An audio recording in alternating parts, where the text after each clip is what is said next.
जिंदगी दूसरों के भरोसे नहीं चलती। नमस्कार दोस्तों, लघु प्रेरक कहानी में आप सभी का स्वागत है। एक बार एक आदमी मछली पकड़ने के लिए गया। उसने पूरे दिन मेहनत करी, लेकिन उसके हाथ एक भी मछली नहीं आई। धीरे धीरे दिन भी ढल गया। वो आदमी परेशान हो गया और सोचने लगा कि अगर ऐसे ही खाली हाथ घर चला गया तो रात को हम खाएंगे क्या। चिंता के मारे वो जल्दी से मछली बाजार गया और दुकानदार के पास जाकर बोला, मुझे 3 मछली चाहिए, लेकिन एक शर्त है कि मुझे तीनों मछलियां जिंदा चाहिए और उन मछलियों को मैं अपने कांटे से पकड़ूंगा और उसके बाद खरीदूंगा। दुकानदार हैरान हो गया, सोचने लगा कि कैसा अजीब इंसान है, मछली खरीदनी ही है तो फिर पकड़ने की मेहनत क्यों करनी। ऐसा सोचकर उसने भी एक बड़ी सी बाल्टी निकाली और उसमें 4-5 जिंदा मछलियां डालकर उस आदमी के आगे रखकर बोला, ये लो, इसमें से अपने लिए मछलियां पकड़ लो। एक एक करके उसने 3 मछलियां पकड़ी, फिर दुकानदार को पैसे दे दिए और जाने लगा। जाते वक्त दुकानदार ने पूछ ही लिया कि पहले से पकड़ी हुई मछलियों को दोबारा से पकड़ के तुम्हें क्या हासिल हो गया। तुम्हारा समय भी बर्बाद हुआ और पैसे भी उतने ही देने पड़े।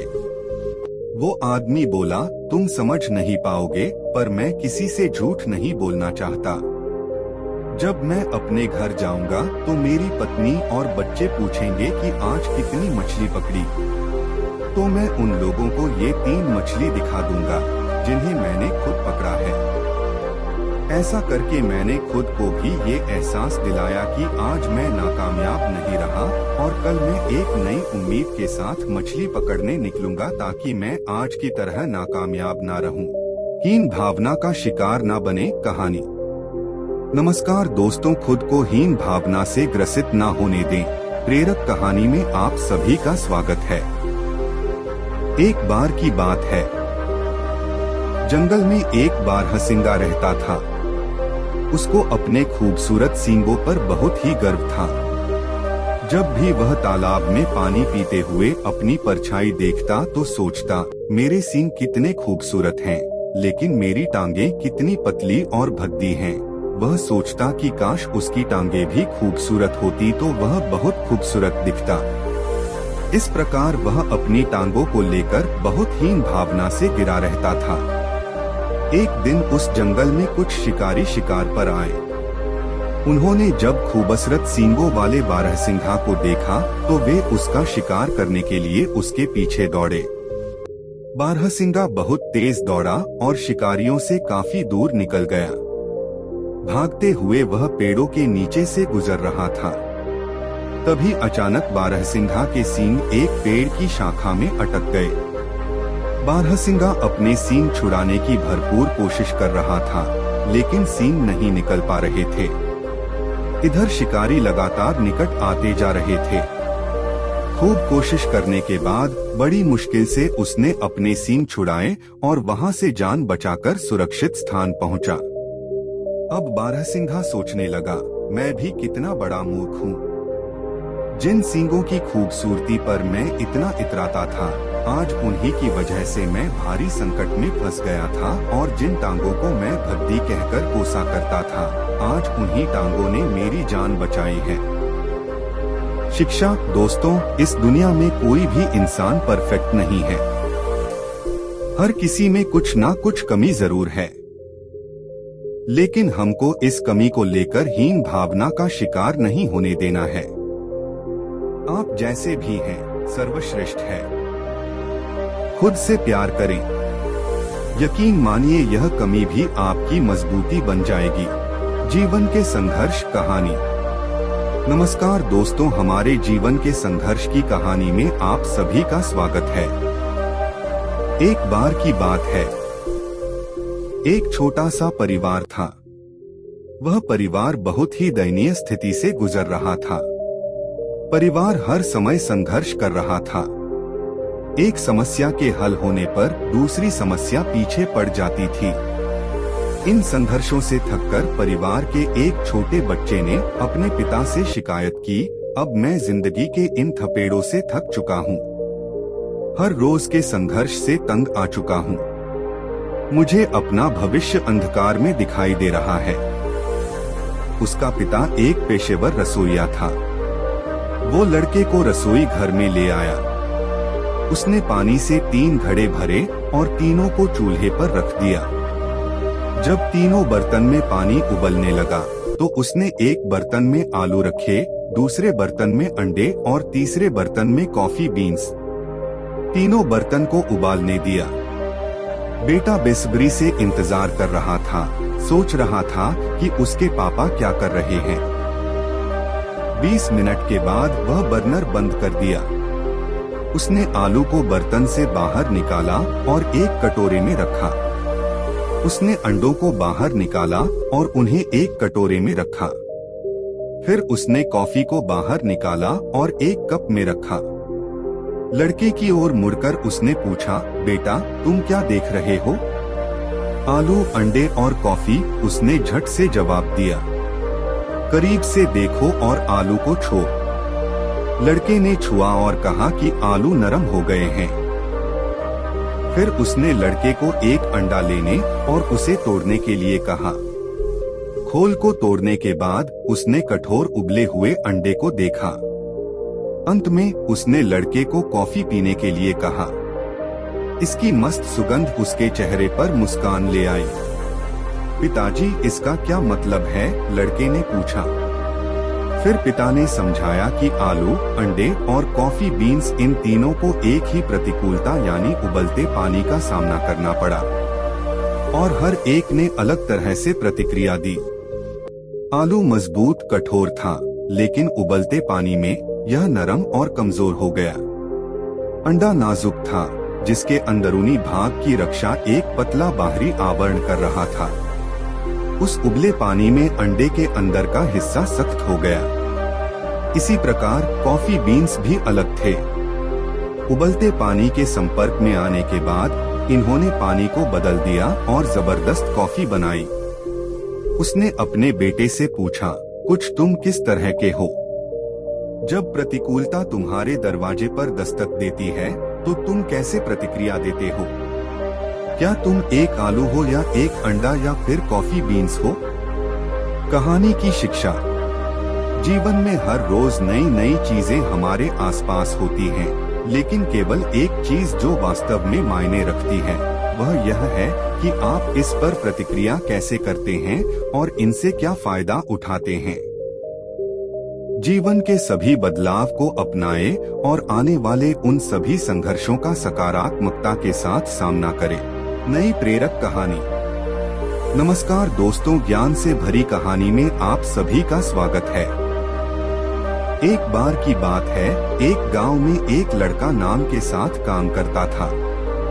वह गांव के सबसे गरीब परिवार से था, लेकिन उसकी मेहनत और लगन ने उसे उसके सपनों को पूरा करने की ताकत दी। लड़के का सपना था कि वह अपने गांव के लोगों को सिखाए, उन्हें शिक्षा दे और उनकी जिंदगी में सकारात्मक परिवर्तन लाए। लेकिन उसके पास इतने पैसे नहीं थे कि वह शिक्षा के क्षेत्र में कुछ कर सके। फिर एक दिन उसने अपने गांव के बच्चों को सिखाने के लिए एक छोटी सी कक्षा शुरू की। उसने अपने गांव के लोगों से अनुरोध किया कि वे अपने बच्चों को उसकी कक्षा में भेजें।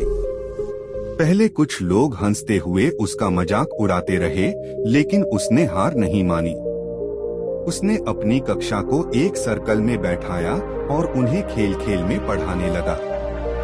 समय बीतता गया और उसकी कक्षा का प्रतिशत लगातार बढ़ता गया। उसने गांव में दूसरी कक्षाएं भी शुरू की और उसका सपना बच्चों को शिक्षा देने का साकार हो गया।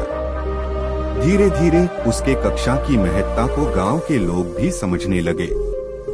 वे उसे सपोर्ट करने लगे और उसे शिक्षा के लिए जरूरी सामग्री प्रदान करने लगे। अब उसकी कक्षा गांव के बच्चों के लिए एक मंच बन गई थी।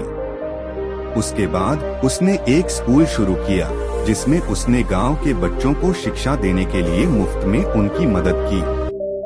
उसका सपना साकार हो गया था। वह गांव के हर बच्चे को शिक्षा देने में सफल रहा। उसकी मेहनत, लगन और संघर्ष ने उसे उसके सपनों को पूरा करने में सफलता प्राप्त करवाई। इस कहानी से हमें यह सीख मिलती है कि लेबर और लगन से कोई भी सपना साकार किया जा सकता है। जब हम अपने सपनों के लिए पूरी ईमानदारी और संघर्ष के साथ काम करते हैं, तो जिंदगी हमें हमेशा सफलता की दिशा में ले जाती है। अनमोल कहानी प्रेमचंद की। नमस्कार दोस्तों, सर्वश्रेष्ठ प्रेरक कहानी में आप सभी का स्वागत है। एक गांव में एक छोटी सी लड़की रहती थी जो कि बहुत ही सीधी साधी थी। उसके पास कुछ भी नहीं था, लेकिन उसके पास एक दिल का साफ होना था।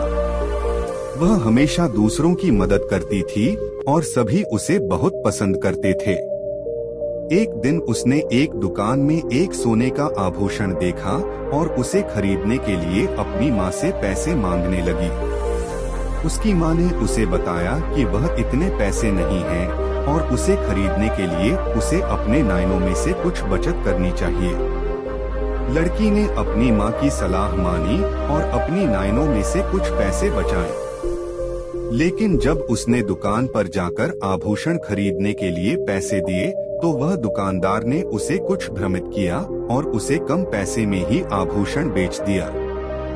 बच्ची बहुत दुखी हो गई थी, लेकिन उसने दुकानदार को भयंकर गाली देने के बजाय उसे एक संदेश देना चुना। वह दुकानदार से बोली, आपने मुझसे झूठ बोला है और वह आपके लिए अच्छा नहीं था। गर्मियों की छुट्टी सर्वोत्तम प्रेरक कहानी।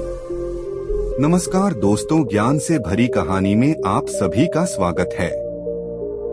गर्मियों की छुट्टी में एक लड़का घूमने अपने दादा दादी के घर आया। बालक उछलते कूदते अपने दादाजी के पास पहुंचा और बड़े जोर से रोने लगा, दादाजी जब मैं बड़ा हो जाऊंगा एक अच्छा सफल इंसान बनूंगा। दादाजी क्या आप सफल बनने के तरीके बता सकते हैं कि मैं कैसे सफल बन सकता हूँ? दादाजी कुछ बोले बिना सिर हिलाकर हाँ बोला और बच्चे का हाथ पकड़कर एक पौधे वाली दुकान में ले गए और वहाँ से 2 पौधे लेकर आए और बच्चे से बोला, एक पौधा खुले आसमान के नीचे लगा देना और दूसरा पौधा घर के अंदर लगा देना। अपने दादाजी के कहे अनुसार बच्चे ने वैसे ही किया। अब कुछ देर के बाद बच्चे ने अपने दादाजी से बोला, दादाजी जो घर के अंदर गमले पर पौधा लगा है उसका भविष्य ज्यादा अच्छा होगा, और जो पौधा घर के बाहर खुले आसमान के नीचे लगा हुआ है उस पौधे का भविष्य ज्यादा नहीं हो पाएगा। तो दादाजी ने बोला, ऐसा क्यों? तो बच्चे ने बोला, दादाजी क्यों गमले पर पौधा लगा हुआ है वहाँ सुरक्षित है और जो खुले आसमान पर पड़ा है वह असुरक्षित है, क्योंकि बाहर खुली हवा एवं आंधी तूफान, पानी, पत्थर और जानवरों के कारण असुरक्षित है। दादाजी बोले, चलो देखते हैं आगे क्या होता है, और वहाँ अखबार उठाकर पढ़ने लगे। अब दादाजी उन पौधों के देख रेखा करते रहे और कुछ समय व्यतीत हो गए। अभी 3 से 4 साल बाद वह बच्चा अपने माता पिता के साथ घूमने के लिए दादाजी के घर आया और बोला, दादाजी उस टाइम मैंने आपसे सफल होने के कुछ तारे क्यों पूछे थे और आपने कुछ भी नहीं बोला। इस बार आपको बताना ही होगा। दादाजी मुस्कुराते हुए लड़के को उस जगह ले गए जहाँ पर उन्होंने गमले में पौधा लगाया था और वह पौधा एक पेड़ में बदल चुका था। लड़का बोला, देखा दादाजी मैंने सही कहा था ना, गमला वाला पौधा ज्यादा सफल होगा। अब दादाजी ने अपने बच्चे से होना जो खुले आसमान के नीचे पौधा लगाया था उसे भी देख लो। जब वह लड़का अपने दादाजी के साथ गया और खुले आसमान के नीचे क्यों पौधा लगा हुआ था वह विशाल वृक्ष बन चुका था। उसकी शाखाएं और लाट दूर दूर फैली हुई थी और कुछ राहगीर उस पौधे के नीचे आराम से विश्राम कर रहे थे। आप दादाजी ने उस बच्चे से पूछा, बताओ कौन सा पौधा ज्यादा सफल हुआ? लड़का कुछ शर्माते हुए बोला, दादाजी यह कैसे हुआ?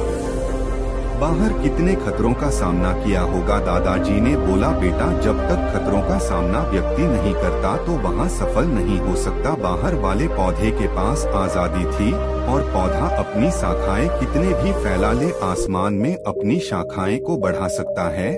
और बेटा जिस पौधे को तुम कह रहे थे पानी, बरसात, धूप, लू के कारण या पौधा मजबूत हो जाएगा, और जो मैं तुम्हें बताने वाला हूँ उसे अगर तुमने अपने अंदर बैठा लिया तो तुम तुम जिंदगी में जो कुछ भी करोगे उसमें सफल हो जाओगे। उन्होंने बोला कि अगर तुमने जीवन भर सिर्फ अच्छी विकल्पों को ही चुनते रहोगे तो तुम कभी भी उतने सफल नहीं हो पाओगे जितनी तुम्हारी क्षमता है। लेकिन अगर तुम तमाम खतरों के बावजूद इस दुनिया का सामना करने के लिए तैयार हो तो तुम्हारे लिए कोई भी हासिल करना असंभव नहीं है। लड़के ने लंबी सांस ली और उस पेड़ की तरफ देखने लगा। वह दादाजी की बातों को समझ चुका था। आज उसे सफलता के लिए जीवन में परिश्रम करना एक बहुत मूल कारण है। यदि हम परिश्रम नहीं करेंगे तो हमें बड़ी सफलता हासिल नहीं होगी। सबक मिल चुका था कि जीवन में हम जिन रुकावटों को हम जितना बड़ा शत्रु समझते हैं वही हमें मजबूत और जीवन में बहुत ज्यादा सफल बनाती है। दोस्तों, आपको यह कहानी कैसी लगी कमेंट करके बताएं और अपने दोस्तों के साथ ज्यादा से ज्यादा शेयर करें।